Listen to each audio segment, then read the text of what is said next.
प्रवक्ता ग्रंथ अध्याय 31।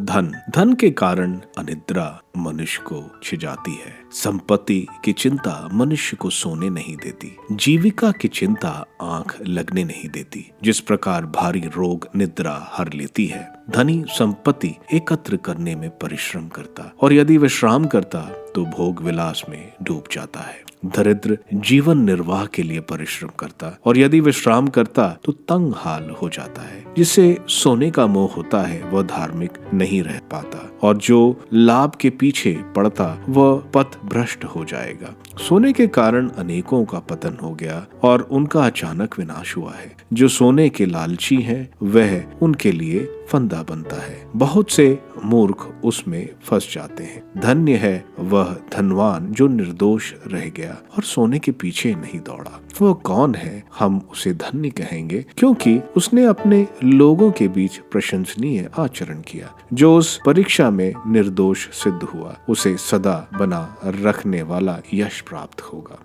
वह पाप करता था किंतु उसने ऐसा नहीं किया। वह बुराई करता था किंतु उसने ऐसा नहीं किया। उसकी समृद्धि सदा बनी रहेगी और सभा उसके उपकारों का बखान करेगी। दावतें। यदि तुम किसी दावत की मेज पर बैठो तो मुंह फाड़ कर यह मत कहो, उस पर कितने व्यंजन रखे हुए हैं। याद रखो कि ईर्ष्यालु आंख बुरी है, प्रभु को ईर्ष्या से घृणा है। संसार में ईर्ष्यालु आंख से बुरा क्या है, इसलिए वह हर समय आंसू बहाता है। यदि कोई किसी चीज की ओर देखता तो उसकी ओर हाथ मत बढ़ाओ और थाली में साथी का हाथ मत छू। विचार कर देखो कि वह क्या चाहता है और सावधानी से काम करो। जो तुम्हारे सामने रखा जाता है उसे भद्र मनुष्य की तरह खाओ। अधिक मत खाओ जिससे लोग तुमसे घृणा न करें।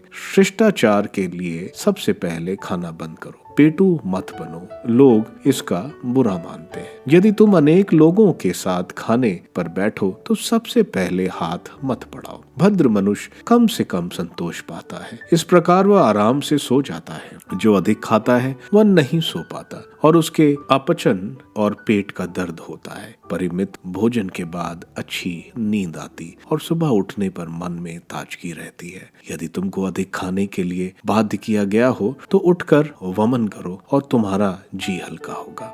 पुत्र, मेरी सुनो और मेरे तिरस्कार मत करो। तुम बाद में मेरी बात समझोगे। तुम अपने सब कामों में संयम रखो और तुम कभी बीमार नहीं होगे। जो भोज दिया करता है उसकी सभी लोग प्रशंसा करते हैं और उसकी उदारता की ख्याति बनी रहती है। जो भोजन देने में कृपण है उसकी सभी लोग निंदा करते हैं और उसकी कृपणता की बदनामी बनी रहती है।